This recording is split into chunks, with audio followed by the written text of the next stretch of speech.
So despite the unsuccessful efforts of my Liberal colleagues today and actually throughout this week to try to spin the narrative that Canadians received really good value for the $60 million wasted on this Arrive scam. All right, get excited. This is MP Brock's second round of questioning on the ArriveCan, which he calls the Arrive scam. This is getting really intense. Check it out. So despite the unsuccessful efforts of my Liberal colleagues today and actually throughout this week to try to spin the narrative that Canadians received really good value for the $60 million wasted on this Arrive scam. We often hear that it saved lives, and there's really no empirical evidence to suggest that one life was actually saved, yet the Liberals continue with this narrative. And I think Canadians would actually prefer the independent voice of the Auditor General on the issue of value and not biased Liberal members. So I'm going to put that phrase to you in her report.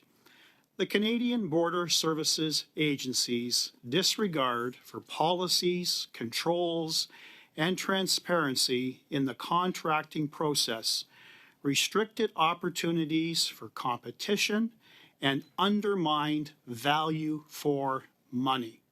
Emphasis.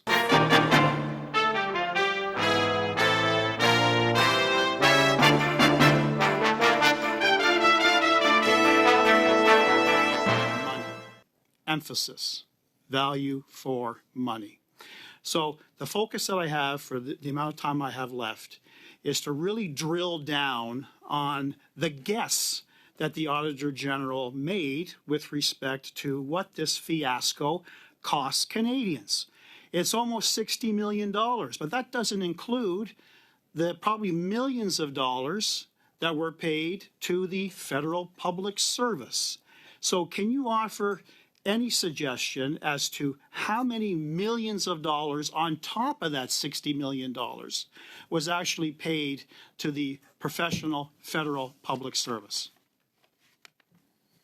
So I'll start with that. So with respect to responsibilities on the oversight of what this whole thing cost, that does not fall on the technical delivery teams.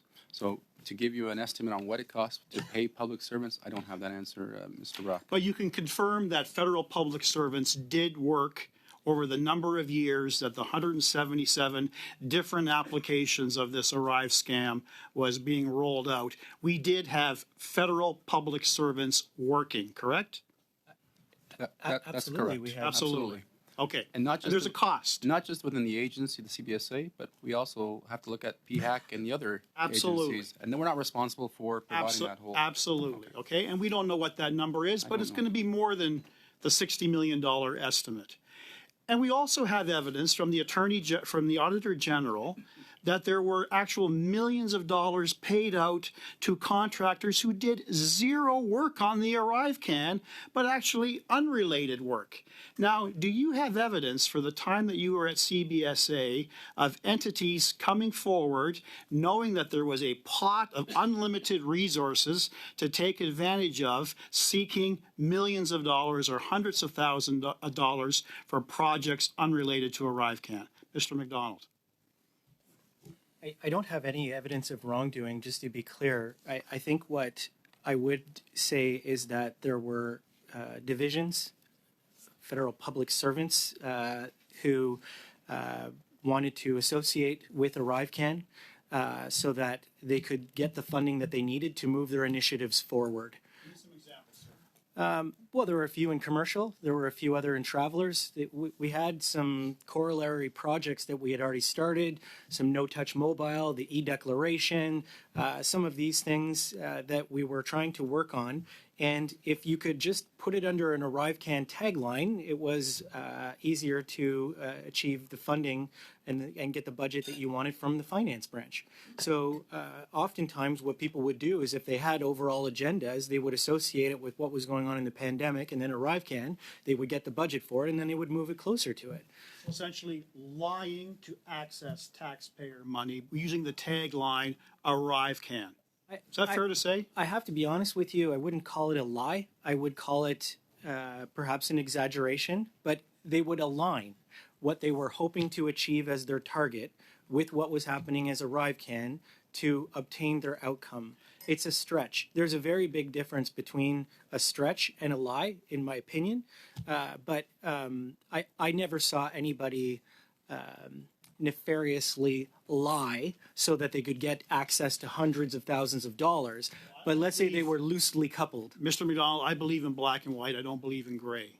Okay? If people are accessing taxpayer funds that has absolutely nothing to do with the ArriveCan application and development, they are misleading government officials to access taxpayer funds. I call that misleading. I call that an absolute lie. How many millions of dollars can you estimate was actually spent on individuals, organizations that you just described? I left after the first year. I wouldn't even be able to hazard a guess, but I would say the number would be higher than $1 million if you totaled it from my vantage point. Okay. That is Is that your my time. Thank Yep. you. Mr. Kuzmirchuk. Thank you, Mr. Chair, and thank you to the witnesses for your testimony. The challenge for our committee, of course, from the very beginning has been to separate what is fact and what is fiction. My grandma used to say, "Eat the fish, spit the bones."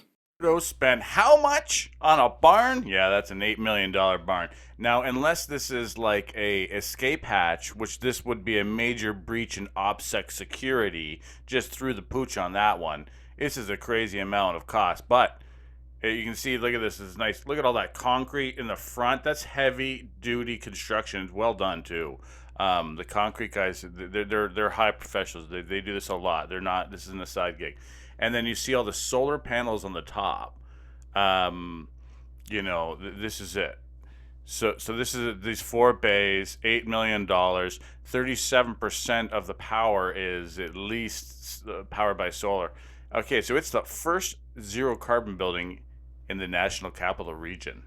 So that's part of the reason why the $8 million. But luckily, we're not homeless. It's the first certified zero carbon building.